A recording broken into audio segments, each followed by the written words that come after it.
ትሕትና ማጣት።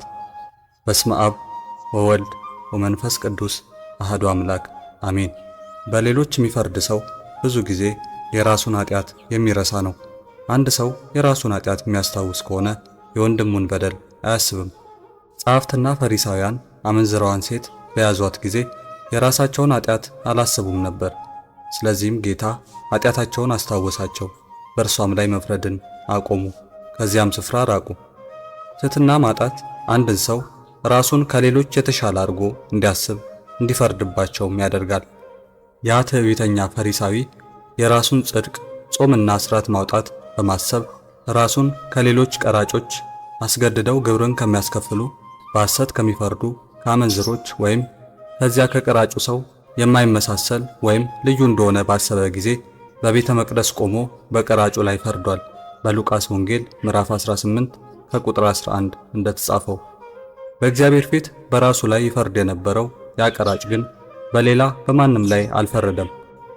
አንድ ሰው ራሱን ከሱ በደረጃ ዝቅ ካለ ሰው ጋር በሚያነጻጽር ጊዜ በትዕቢት መንገድ በሌሎች የመፍረዱ ነገር ይጨምራል።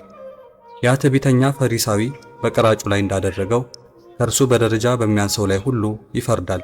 ራሱን ዝቅ አድርጎ የሚያይ ትሑት ግን በማንም አይፈርድም። ትዕቢተኛ የፈረደበት ያ ሰው በወደቀበት ኃጢአት በተመሳሳይ እሱም ሊወድቅ እንደሚችል ሊያስብ አይችልም። ከየትኛውም ኃጢአት የራቀ እንዳይደለ የሚያስብ ትሑት ሰው ግን ወግታ የጣለቻቸው ብዙ ናቸውና እርሷም የገደለቻቸው እጅግ ብዙ ናቸውና ያችን ኃጢአት ያስታውሳታል። መጽሐፈ ምሳሌ ምዕራፍ 7 ከቁጥር 26። ይህም በሌሎች እንዳይፈርድ ያደርገዋል።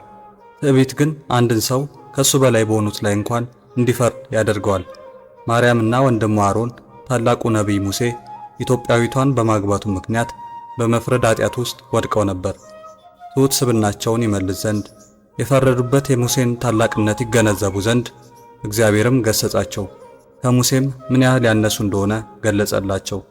እግዚአብሔርም ማርያምን በለምጽ መታት፣ ትሕትናንም እንድትማር ከሱም በላይ በሆነ በማንም ላይ እንዳትፈርድ እንዳልነጹ ሰዎች ከቅጥሯ ርቃ ለ7 ቀን ተዘግቶባት ቆየች። ዘውልቁ ምዕራፍ 12 ከቁጥር 15 ላይ እንደተጻፈው። ከማርያምና ከአሮን ውድቀት ጀርባ የትሕትና ማጣት ወይም ትዕቢት ነበር። በውኑ እግዚአብሔር በሙሴ ብቻ ተናግሯልን? በእኛስ ደግሞ የተናገረ አይደለምን? በማለት ተናግረው ነበርና። ስለዚህ እግዚአብሔር በፊቱ ያላቸውን ዋጋ እንዲያውቁ ትሑትም እንዲሆኑ ገሰጻቸው። ወስብሐት ለእግዚአብሔር ወለወላዲቱ ድንግል ወለመስቀሉ ክቡር። ይቆየ